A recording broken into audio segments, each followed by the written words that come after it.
বাড়িটি ভাড়া নিলাম। বিরাট বড় বাড়ি। বাড়িটার বাইরের পরিবেশ দেখলেই গা ছমছম করে।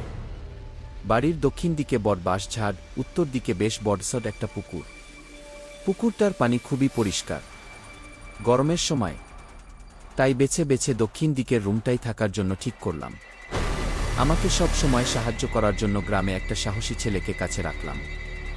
17 বছর বয়সী ছেলেটার নাম কাদের। সুঠাম দেহ, কোনো কাজেই অনীহা নেই। সারাদিন কাজ করলেও ক্লান্তি তার শরীরে ভর করতে পারে না। ও আমার পাশের রুমটাতে থাকে। 5-7 দিন বেশ নির্বিঘ্নেই কাটিয়ে দিলাম। প্রথম অস্বাভাবিক ঘটনার কথা বলছি। সেদিন অফিস থেকে ফিরলাম সন্ধ্যা 7টার দিকে। এসে জামা কাপড় ছেড়ে বেসিনে গেলাম চোখে মুখে পানি দিতে।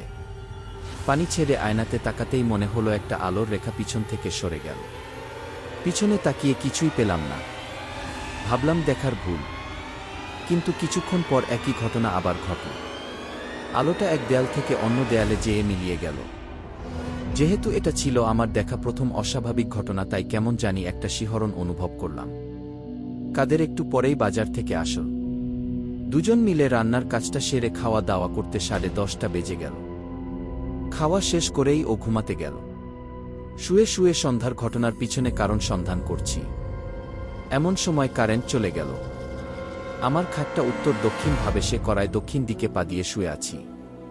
কারেন্ট যাওয়া বাইরে থেকে চাঁদের আলো দক্ষিণ দিকের জানালা দিয়ে ভিতরে এসে একটা অদ্ভুত সুন্দর পরিবেশ সৃষ্টি হলো। জানালা দিয়ে বাইরের পরিবেশটা দেখতে খুবই সুন্দর লাগছে। বাঁশ বাগানের আলো ছায়ার খেলা দেখতে দেখতে কখন যে ঘুমিয়ে পড়েছিলাম জানি না। আমার একটা অভ্যাস হল শত গরমের মধ্যেও ঘুমানোর সময় হাঁটু পর্যন্ত কাঁথা টেনে ঘুমানো। ঘুমে এক পর্যায়ে টের পেলাম পায়ের উপর কাঁথা নেই, সরে গেছে। কাঁথাটা হাঁটু পর্যন্ত টেনে আবার চোখ বুজলাম। কিছুক্ষণ পর মনে হলো কাঁথাটা ধীরে ধীরে সরে যাচ্ছে। শরীরের ক্লান্তির জন্য চোখ খুলতে ইচ্ছা হলো না। ভাবলাম মনের ভুল। কিন্তু হঠাৎ করেই মনে হলো কাঁথাটা দ্রুত সরে যাচ্ছে। ধড়ফড় করে উঠে বসতেই জানালায় চোখ গেল। মনে হলো একটা ছায়া দ্রুত সরে গেল। কাঁথার একটা অংশ জানালার মধ্যে ঢুকে আছে। হেঁচকা টানে কাঁথা ভিতরে নিয়ে নিলাম। সাথে সাথে বাঁশবাগানের ভিতর থেকে খলখল হাসির শব্দ ভেসে এল। মেরুদণ্ডের উপর দিয়ে একটা ঠান্ডা স্রোত বয়ে গেল। সারা শরীর অবশ হয়ে আসছে। মনে হচ্ছে আমি মারা যাচ্ছি। অসাড় দেহ নিয়ে আমি জানালা দিয়ে তাকিয়ে আছি। এ সময় দূরে বাঁশবাগানের মধ্যে একটা স্পষ্ট নারী ছায়ার সরে যাওয়া দেখলাম।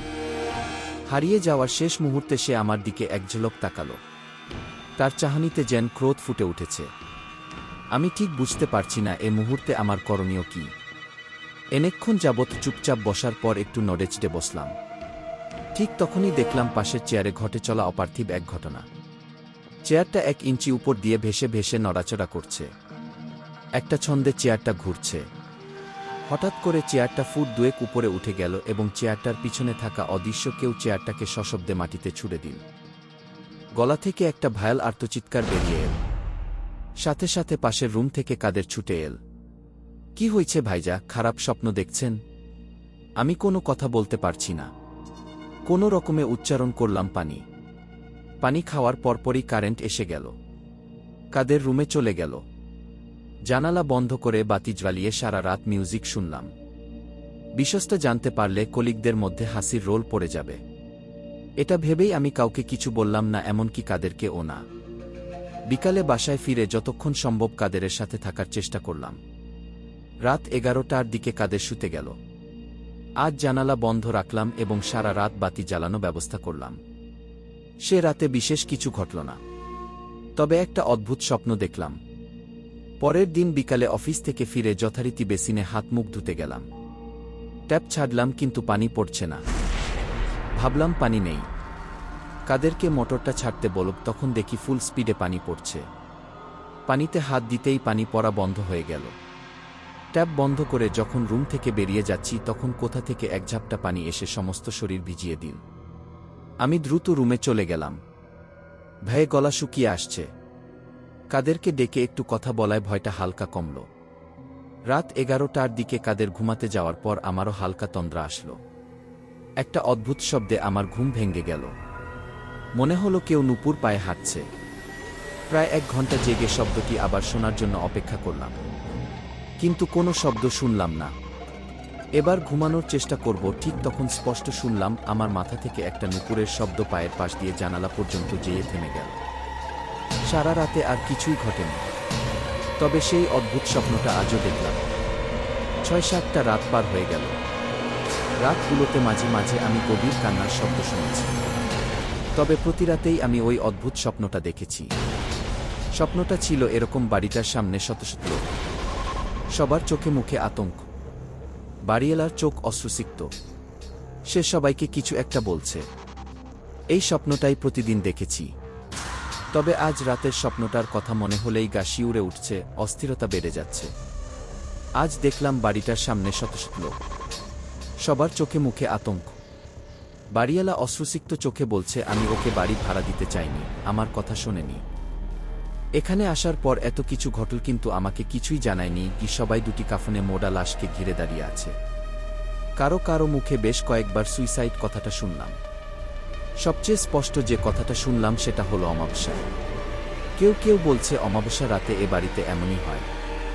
স্বপ্নটা দেখে আমার অন্তরাত্মা কেঁপে উঠল। কপালে হাত দিয়ে বুঝলাম জ্বর হয়েছে। থার্মোমিটারে ১০৪ ডিগ্রি শো করল। অসুস্থ শরীর নিয়েই অফিসে গেলাম। কোনো কাজেই মন বসাতে পারলাম না। থেকে থেকে আমার শুধু অমাবস্যা রাতের কথা মনে আসছে। আমার এক ঘনিষ্ঠ কলিগকে জিজ্ঞেস করলাম, আচ্ছা ভাই, অমাবস্যা রাত কবে বলতে পারবে? না, ও এতদিন এখানে থাকলে কিছু দেখেছ?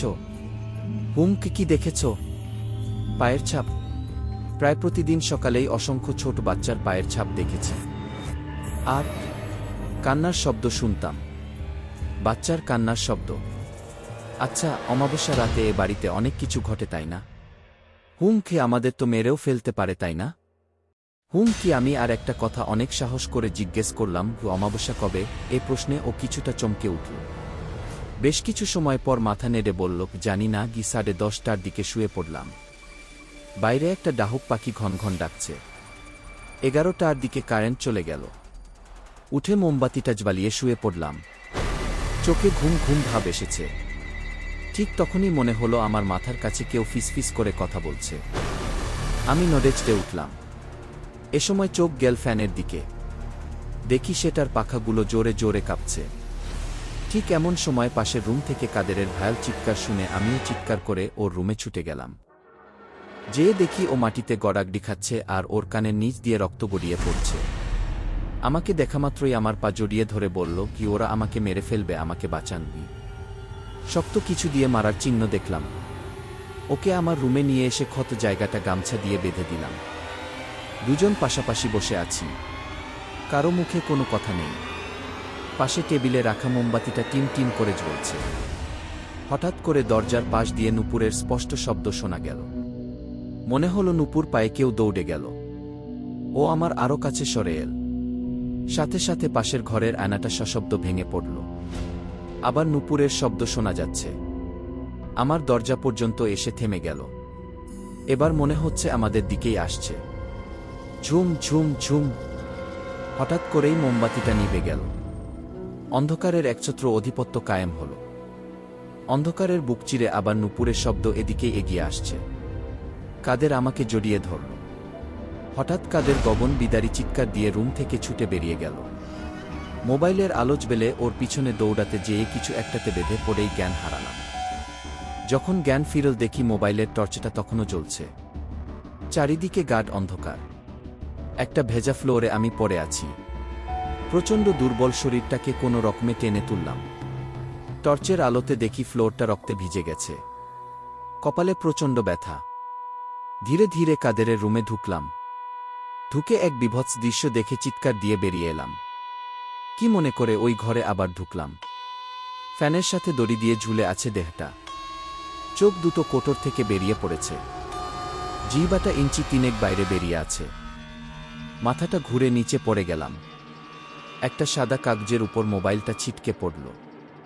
সেখানে অস্পষ্টভাবে লেখা, গিয়ে আপনি পালান, আজই অমাবস্যা। কি অনুভূতিহীন চোখে মোবাইল স্ক্রিন এ দেখলাম ব্যাটারি লাউ শাটডাউন। আবার অন্ধকার নেমে এল। অন্ধকারের বুক চিরে নুপুরের শব্দটা আবার শোনা যাচ্ছে। মৃত্যুর কষ্ট কি ভীষণ তা জীবিত কোনো মানুষের পক্ষে বোঝা সম্ভব নয়।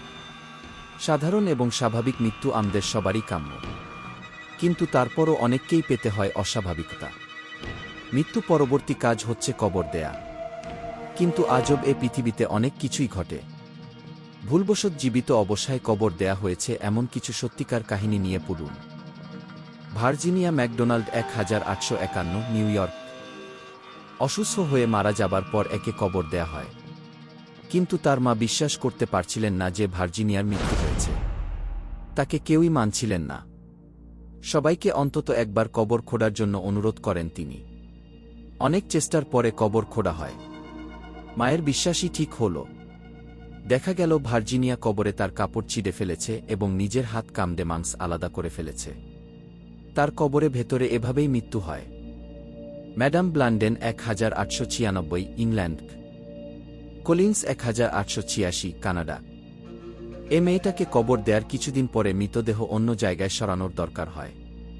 কবর খুঁড়ে দেখা যায় কলিন্স মৃত্যু যন্ত্রণায় তার কাপড় ছিঁড়ে ফেলেছে, তার হাঁটু থুতনির কাছে এনে রেখেছে এবং হাত দুটো মাথার পেছনে বাঁকা করে আটকে ফেলেছে। Jenkins 1885 north Carolina. অসুস্থ হয়ে হাত পা ঠান্ডা হয়ে যায় তার এবং পুরো শরীর শক্ত হয়ে যাওয়ায় সবাই ভেবেছিল বোধহয় মারা গেছে জেনকিন্স। তাকে কবর দেয়া হয়। একটা গুজবের কারণে তার কফিন খোঁড়া হয়। লাশ বের করে দেখা যায় জেনকিন্স এর হাতে তার ছেঁড়া চুল, তার নখে ও মুখে রক্তের দাগ। কফিনের গায়ে নখের আঁচ। সম্ভবত মৃত্যু যন্ত্রণায় সে নখ দিয়ে কফিনের গায়ে আঁচট কেটে তা খুলতে চেয়েছিল। Madam bobbin 1901 Africa. এনার মৃত্যুর মতো ভয়ানক মৃত্যু করে হয়েছে কিনা তা মনে হয় না। ইয়েলো ফিভারে আক্রান্ত ববিন ছিলেন অন্তঃসত্ত্বা। হঠাৎ ভীষণ অসুস্থ হয়ে যাওয়ায় তাকে মৃত ঘোষণা করে কবর দেয়া হয়। এক নার্সের কথায় ববিন এর বাবা তার কবর খোঁড়ার ব্যবসা করে। যা দেখা যায় তা বর্ণনাতীত। ববিনের কবরের মধ্যেই বাচ্চা হয়েছে এবং দুজনেই ওখানেই মৃত্যু বরণ করেছে। আসুন সবাই স্বাভাবিক মৃত্যুর জন্য প্রার্থনা করি।